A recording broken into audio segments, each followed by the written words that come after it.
Still on justice for Mohbad. Presently, what we are dealing with is facing three important directions. One, camera.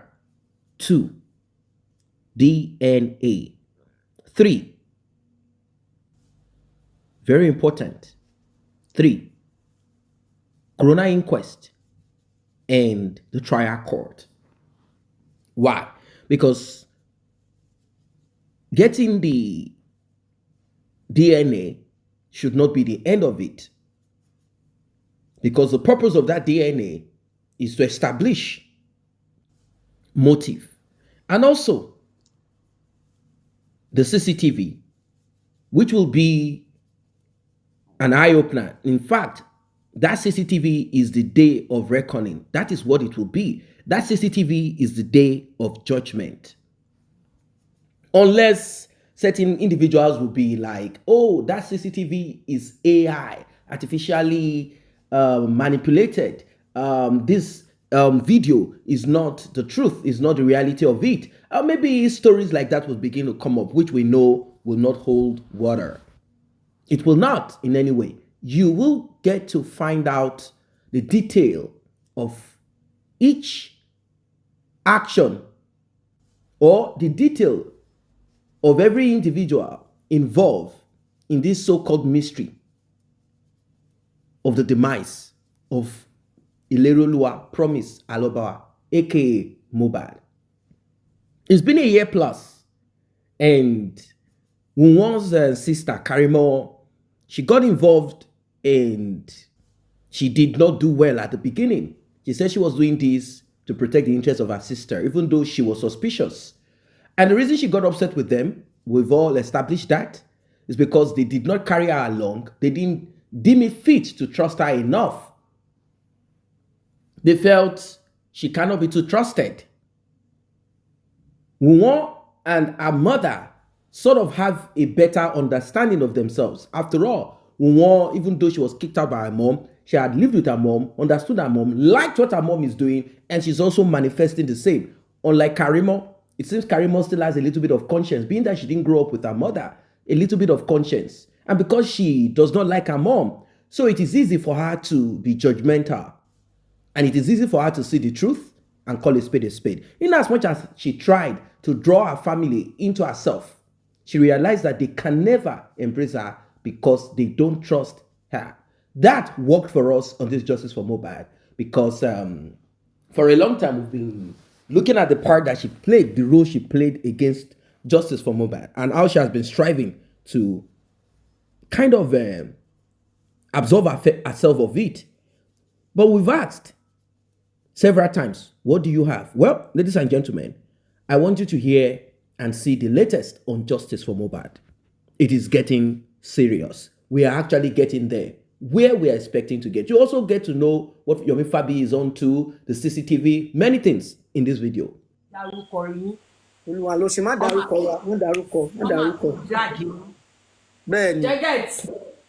Èmi ń wò ká kí ló dé tí bàbá ò gbé kọ́. Bàbá ò block mi o. Bàbá did not block me. Kí ló dé tí bàbá ò gbé kọ́? Wọ́n wá jẹ́ kó yé mi pé torí bàbá wà ní live fún mi. Pé bàbá gan ti ń pè mí padà.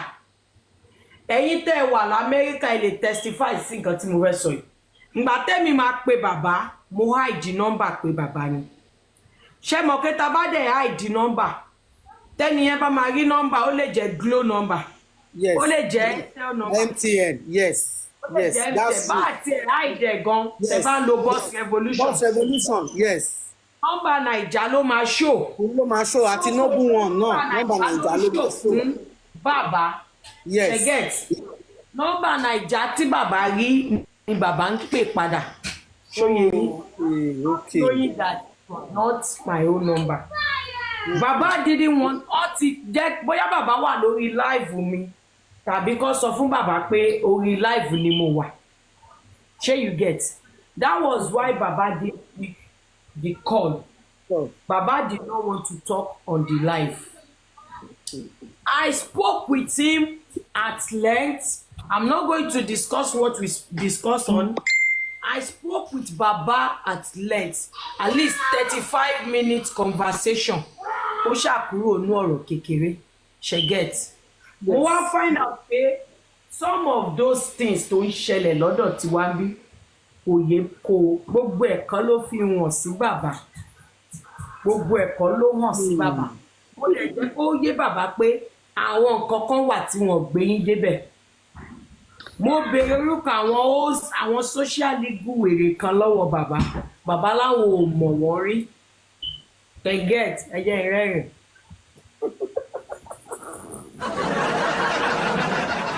Àwọn social legal wèrè kan ṣẹ́mẹ́lẹ́ wọ́n láwọn ò mọ̀ wọ́n rí. So I spoke with Baba today. I hide my number. The reason why I hide my number is that tí n bá bọ́ta tí n bá sọ kankan mi ìfẹ́ kó sọ pé bàbá ló sọ fún. As we speak, he didn't have my number. Kí ló ń pè? Mi mọ̀ bóyá Glo ló bá any Naija number tó bá gbé wá fún wọn lọ́ máa rò bí. Tán bá dẹ̀ pé kò lè wọlé. Because that's not my number. Boss Revolution ló generate number yẹn fún wọn. A sọ̀rọ̀ gan. He told me what he wants and I let him and I explained the situation of things to him. Then he reasoned with me. Then mo sọ̀rọ̀ CCTV fún wọn náà níwọ̀nba. Mi gbé bàbá gan débẹ̀ rárá. Mo kàn sọ pé wọ́n máa fi àdúrà ràn wá lọ́wọ́ kàrẹ́ sin àyọ̀gbà. Ṣóyè yín ìyẹn gan wọn ò jẹ́ kó yé wọn pé a ti bẹ̀rẹ̀ ètò ìmí. Ètò tipẹ́tipẹ́ tó wà láàárín Mr. Yomi àti Mr. Muiwa ìyẹn ni bàbá mọ̀ sí. So mo dẹ̀ ti gbé bàbá débẹ̀. Bàbá dẹ̀ sọ lórí Mr. Yomi ṣe ń gbọ́ mi sà. Bàbá wa sọ lórí ọ̀rọ̀ CCTV yẹn pé tó bá débi owó ta ti nílò owó Mr. Yomi ṣe ń gbọ́. Wọ́n ní ká jẹ́ káwọn àtàwọn àbúrò àwọn gbọ́ káwọn lè ràn wá lọ́wọ́. Èmi wá fún bàbá lésìn pé àfẹ́ àjọṣepọ̀ àwa àtàwọn yẹn nítorí pé justice for Mohbad ó ti pín sí 200 ọ̀nà oríṣiríṣi ọ̀nà ló ti pín sí ṣẹ́gẹ̀tì. Mo mọ̀ pé ẹ̀yin tẹ́ ń wò mí ẹ̀yin tèmi tẹ́ ń wò mí yìí tá a bá dé tá a bá níye báyìí la nídìí fún CCTV ṣé máa ràn wá lọ́wọ́ àbẹ́ẹ̀ ní ràn wá lọ́wọ́ ẹ jẹ́ respond. We dey a máa ràn yín lọ́wọ́ we dey here a máa ràn yín lọ́wọ́ lágbára Ọlọ́run. So mo jẹ́ kó yé bàbá pé a fẹ́ ẹ̀pù àbúrò wọn lọ pé Mr. Muiwa Fẹ́mi o wọn pé Mr. Muiwa Fẹ́mi lẹ́gbọ́n àwọn wọn lábúrò àwọn. So wọ́n ní tó bá tó time yẹn ká kàn sí àbúrò wọn nǹkan tó bá jọmọ́ owó wọ́n fi ràn wá lọ́wọ́. Mo ní no mo ní bàbá káró ṣọmọdì kára ṣọmọdì kídìí má ti gbófo ni àwa ń ṣe tiwa torí justice for Mohbad ó ti pín sí àìmọye ọ̀nà. So kí set àwọn àbúrò wọn yẹn wọ́n lọ ṣe tiwọn àwa ò ní lọ wá CCTV jáde tán kọ́ wá láwọn làwọn fún wa lówó tá a fi gbé jáde tó yé yín. Àwa tá a wà ń bì báyìí àtọ̀dọ̀ bọ̀dá Yomi àtọ̀dọ̀ the music àtọ̀dọ̀ God's protection àwa yẹn la ṣiṣẹ́ takuntakun yẹn tá a gbé síta. Èèyàn kan ò ní wá gba oríyìn làwọn fẹ́ èèyàn kan ò ní wá gbà ṣe get.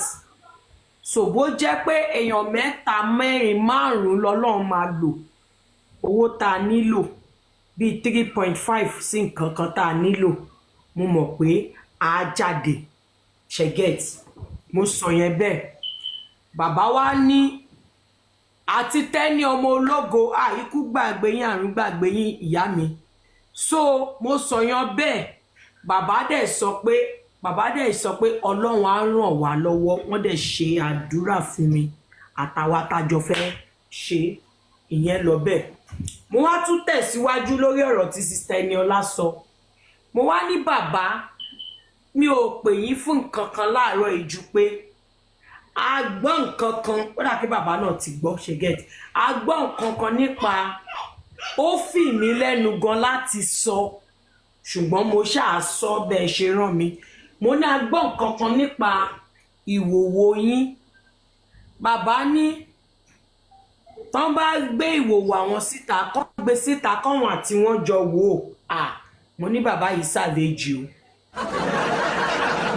bàbá ní kó gbé síta káwọn àti wọn jọ wò ó pé nǹkan tó lè má àwọn àtobìnrin jọ wà papọ̀ ó mì pé àwọn ń ta pọ́npọ́n nìyẹn ó mì pé nǹkan ọmọkùnrin àwọn ó ṣiṣẹ́ déédéé nìyẹn pé mi ìwà ṣeré àbá mi. Ada fún bàbá Èkìtì. He now said I'm from Èkìtì bàbá ní Èkìtì ni mo ti wà nǹkan bẹ́ẹ̀ yẹn ò kí ń ba èmi lẹ́rù ẹni tó I'm happy. Clap for bàbá. Pàtẹ́wọ́ fún bàbá yẹn sẹ́. Pàtẹ́wọ́ fún bàbá. Ẹ kúrò kiss.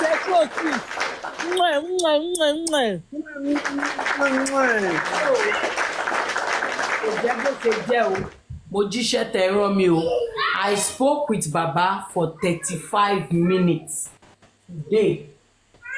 Baba did not block me. Baba didn't want to talk because I was on live. Mo wá jẹ́ kó yé wọn pé ká lọ gbà mí láyè kí n sọ̀rọ̀ ni. Pé I know too well not to put him on the phone while I was on live. Pé I was going to tell him pé bàbá kẹ́ tó máa sọ̀rọ̀ lọ o live ni mo wà. Ṣé you get? I feel like he is watching me. He was also on the live. Or kàn ti lọ pè wọ́n. Ṣùgbọ́n kò sí àní-àní wọ́n pe bàbá yẹn. Despite the fact that they called him, Baba still listened to me. He gave me the attention I needed for 35 minutes. So, Baba, Ọlọ́run á túbọ̀ máa kó yín. Kò ní pa Mr. Joseph fún wa sẹ́. We dey your back gidigba. Gidigba ni. Kò jẹ́ bó ṣe jẹ́ o. How market? O ti sáré lọ post. Baba block Karimo. How market? Ẹ jẹ́ kí n tan fóònù mi kí n fi iye minutes tèmi àti wọ́n ṣe seconds o minutes ká fi sọ̀rọ̀ kí n fi wọ̀n. Kò dẹ́ ṣe half an hour.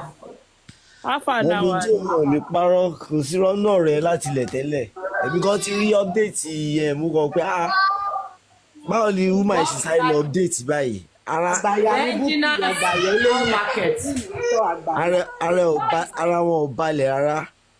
300,000. Àṣé ṣubú mi lẹ̀ wá. Wọ́n mọ̀ páànà ni wọ́n jẹ́ sí. AOU ó sáré lọ post láti mọ́ọ̀kì mi. Àbóòrí. Ojú gbà. Ó ga o. Ìsìn àgbáyà ni. Gbà mí tì fún ẹbú kì jèsè. Nǹkan tó yẹ kó lọ ṣe nìyẹn. Wọlé tí bí yẹn gan ò tí ì sinmi o. Mọ́mí Yétúndé pẹ̀lú. Gé money. Ẹ̀yin àti Karimo gan nìyẹn ṣì ń wọ báyìí. Ẹ fi yẹn lẹ̀ ẹ fi wèrè lẹ̀ wèrè oríṣi wèrè ni Ọlọ́run ti gbéṣẹ́ rẹ̀ Wèrè. màlúù wèrè ní wèrè ìyẹn wọ́n ti sàtì kan sí ẹ̀fílẹ̀ wọ́n ti sàtì àṣàṣì ti ràn. Ó ti bugi jẹ ẹni tó bá ti bugi jẹ ló máa ń ṣe bó ṣe ń ṣe yẹn á bugi jẹ ni. Binti thank you. Ó tẹ̀ dídí wa ń dárúkọ yín tó ń gbé fọ́tò ẹ̀yìn gangan yín sí. Ẹ̀fílẹ̀ wèrè nìyẹn wèrè àárí tiẹ̀ ò ṣàfẹ́ máa dá wèrè lóhùn ṣàfẹ́ máa dá wèrè lóhùn. Ìyá fáìn pa ẹ̀lẹ̀ nìyá. Mọ́mí J. Yọ̀rọ̀bọ̀ bèrè pé ṣe wà lórí Facebook live. Yọ̀rọ̀bọ̀. Mo wà lórí Facebook náà. Ẹ dá wọn lóhùn. Mo wà lórí Facebook náà. Yes. Mo fẹ́ káwọn ti Facebook náà gbọ́ pé post Bukky Jesse tó ṣe láti mọ́ọ̀kì mi ojú tí o. It was because Baba was driving and he didn't want to talk on the live. But I was going to tell him pé Baba live lẹ́wà kọ́tọ́kọ́tẹ̀. I spoke with Baba Mohbad for 35 minutes today and we discussed at length. So Bukky Jesse, shame on you. Mo ń bọ̀ dá Jordan pé ẹ má sọ̀rọ̀ lọ. Ẹyin tí TikTok ń gbé. mo fẹ́ fi wọ̀nyí kẹ́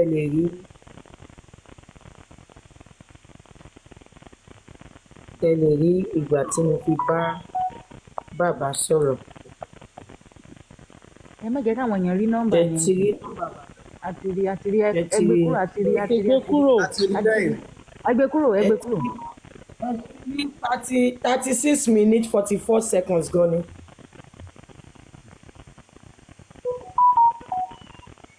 ẹ ṣáà trust mi àbí ẹ trust mi. trust. so Ẹ má ṣe nọ́mbà yẹn mọ́. mọ́mí Yétúndé ẹ support mi ní giveaway mi ní wíìgì tá a fẹ́ mú yín o. ok.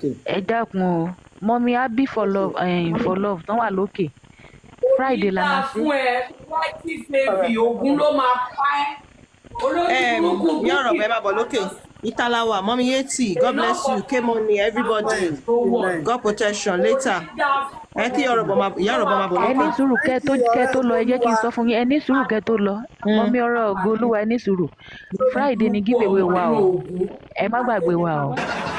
kò sí bẹ́ẹ̀ ṣe wò ó lè bó tó ó máa rú jáde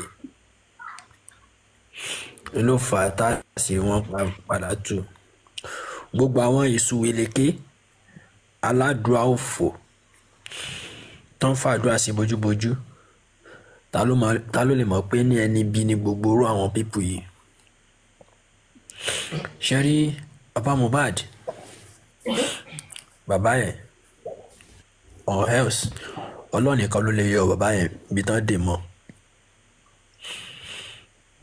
wọ́n ti dẹ bàbá yẹn wọ́n ti mú bàbá yẹn ní ọ̀nà kọ̀nà tán ti ní àṣírí bàbá yẹn lọ́wọ́ torí extent pé bàbá yẹn ò ní agbára kankan níjọ́ tí ọ̀rá àti invite mú ìwá wá sí orí platform pẹ̀lú ti Mr. Yomi pẹ̀lú ti CCTV Mọ́mí Jẹ́ sọ̀rọ̀ kan jọ yẹn pé ẹ jẹ́ power tap Mọ́mí Jẹ́ sọ̀rọ̀ kan jọ yẹn. I will give you let me make it ẹ go and play. ẹ gbógun jáde fún wọn o ẹni tó bá flag sọ pé ní tán sọ fún wọn mú ìwà pé ní kó lọ sọ ọ̀rọ̀ CCTV fáwọn legal team káwọn legal team lè ṣe n tó tọ́ àti tó yẹ tí mú ìwà ní pétọ̀ òun máa sọ fún àwọn ọmọ legal team táwọn ọmọ legal team bá máa ṣe hàn pé tán bá máa ṣe yẹn ló jẹ́ kí Mọ́mí Jẹ́ sọ pé ní tán bá fi lè ṣe ìjà máa ṣẹlẹ̀ o ìjà máa ṣẹ ó máa fa wàhálà yẹn ìlú fà táwọn social legal team ò fò ìyẹn ló bí Mọ́mí Jẹ́ níjọ́ yẹn tán fi ní tán bá fi lè àwọn legal team ò ṣe ní ṣe tán bá fi lè ṣe ìjà máa ṣẹlẹ̀ o ìjà máa ṣẹlẹ̀ tí Mọ́mí Jẹ́ wí ló máa wọn social legal team ò fò tán fi pé mú ìwà pé Karimo ṣe lè máa sọ̀rọ̀ sí ẹ ta ló ní kó lọ sí orí platform yẹn gbogbo àwọn tó wà lórí platform yẹn anti justice ni wọ́n ṣe gbàsàwò tán sọ̀rọ̀ sórí platform bọ́lá àtijọ́ yẹn àwọn tán control mú ìwà yìí àtàwọn àti mú ìwà gangan gbogbo wọn pátá náà jọ ń control bàbá. mo dẹ̀ sọ fún bàbá sẹ́ńtọ̀ owó ní kókó mo sọ fún bàbá mo ní bàbá ẹ ti kẹ́ran mérò bàbá ẹ ti kẹ́ran mérò ẹ fojú balẹ̀ kẹ́ lè rí mú ẹ ti kẹ́ran mérò mo sọ bẹ́ẹ̀ fún bàbá lẹ́yìn ẹ kọ́ntínú. ìtàn bá ti sọ fún bàbá Mohbad ẹni bàbá Mohbad máa ṣe torí pé kí ni wọ́n ti ní rẹ́kọ́ọ̀dì bàbá yẹn lọ́wọ́ nítorí ẹ̀ gbà lọ́wọ́ wọn bàbá sì lè já ara wọn gbà lọ́wọ́ wọn gbà pé gbogbo tẹ́ bá fẹ́ tú jáde nípa mi ẹ tú jáde torí àwọn olórí ibú yìí wọn ò fẹ́ justice ó bẹ̀rẹ̀ látòrí mú ìwà gbogbo ẹnu mo fi ń sọ bàbá Mohbad gbogbo ẹni tó bá ń sọ fún yín pé mú ìwà ń fẹ́ justice ó ń bá yín wá justice mo fi títóbi Ọlọ́run mo fi búra ó ń tàn yín ni mú ìwà ò bá yín wá justice. bàbá ìmọ̀ o. mú ìwà àti gbogbo àwọn social media gbogbo ti.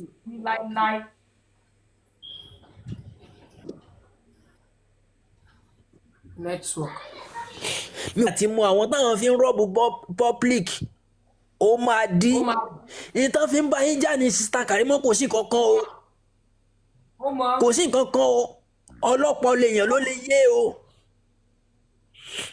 ọlọ́pàá lèèyàn ló lè yé torí tẹ bá ẹni tó bá láròjinlẹ̀ ẹ máa mọ̀ pé ní kò síjà kan tán bá yín jà tó yàtọ̀ sí tán bá Yomi Fabiyi jà bẹ́ẹ̀ ni. kí ló jẹ́ máa bá Yomi Fabiyi jà ní pé ní à ń gbọ́ yín dáadáa. CCTV tí Yomi Fabiyi fẹ́ gbé jáde ṣé táwọn pípù yóò bá yọ lórí ibú tẹ́ bá yọ lórí ibú tẹ́ yẹ ẹni tó ṣe pé lẹ́yìn náà ẹ fẹ́ lùsì ọmọ ológo ọmọ yín yóò kú mọ́ yín lójú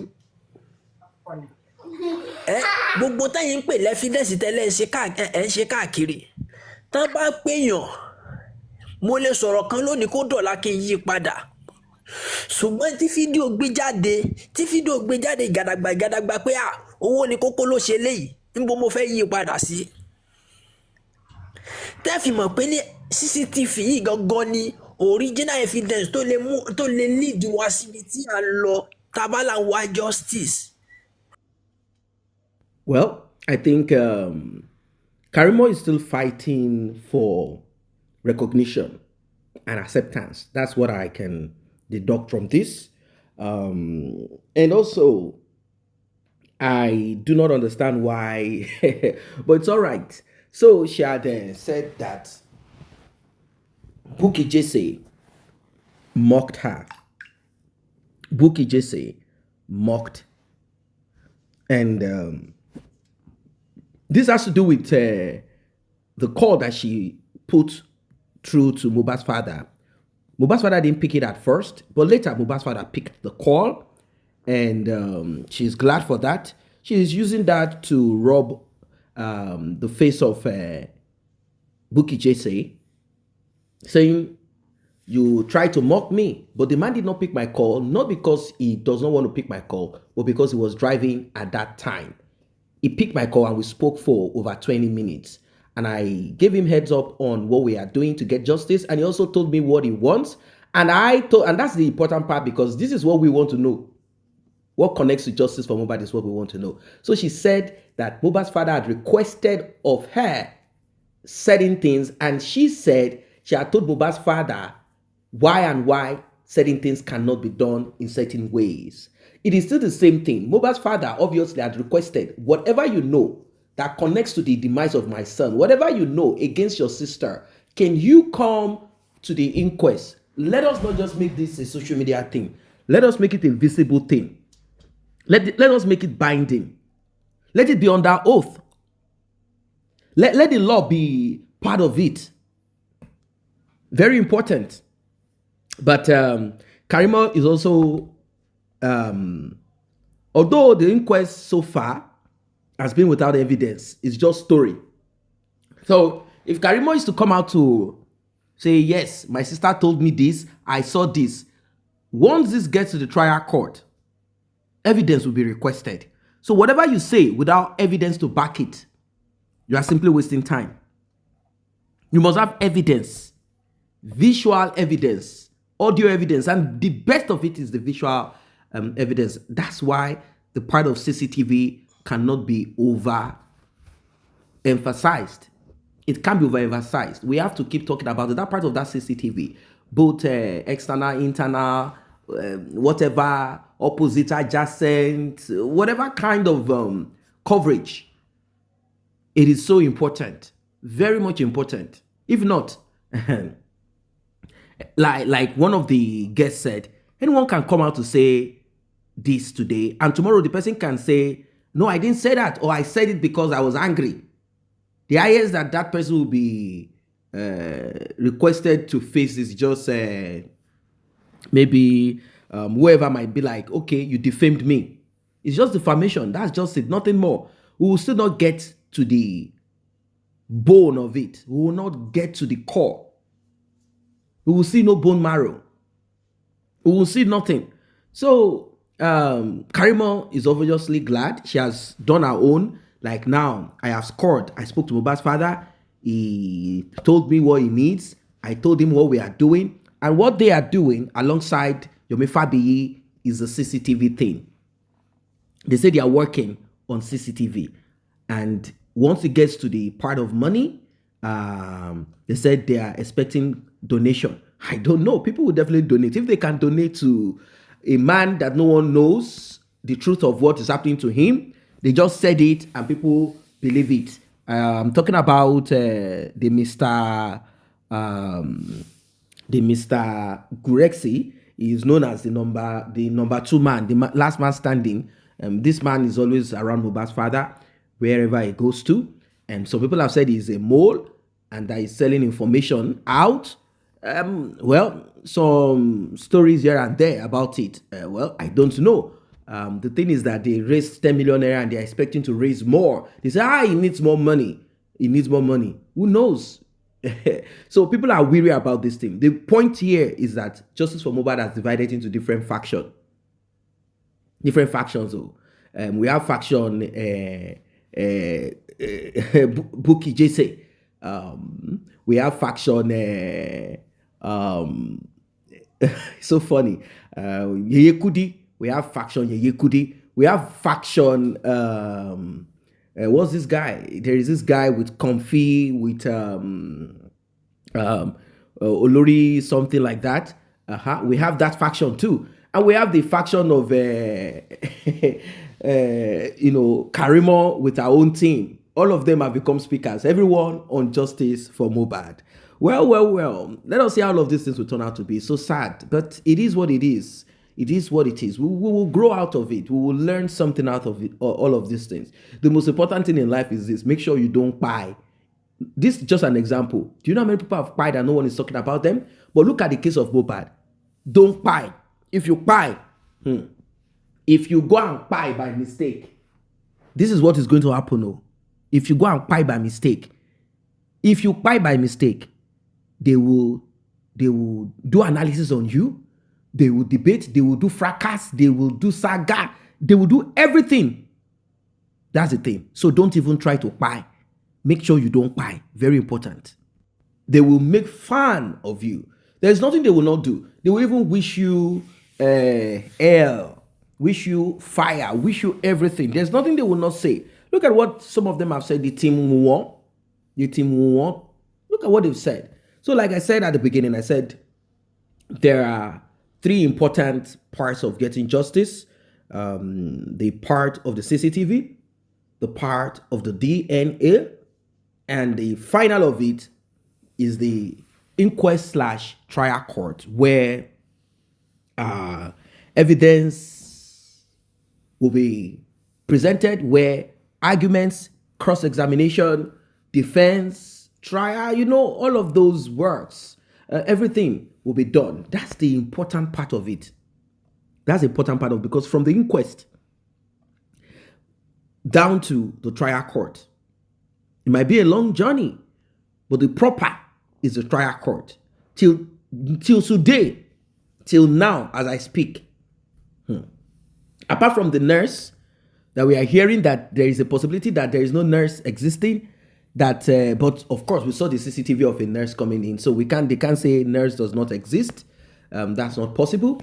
Then because the mother of the nurse also spoke, conspiracy theory here and there. The mother of the nurse spoke. The nurse moved away from where she lives. They talk about the setup. They say that the nurse said she was set up. Bad. Is it possible for the nurse to have injected someone who is not alive? What kind of nurse is that will pass IV line on someone that is not saying hello? You come in, they say the person is not fine, is not feeling fine, and you are not even saying hello to the person.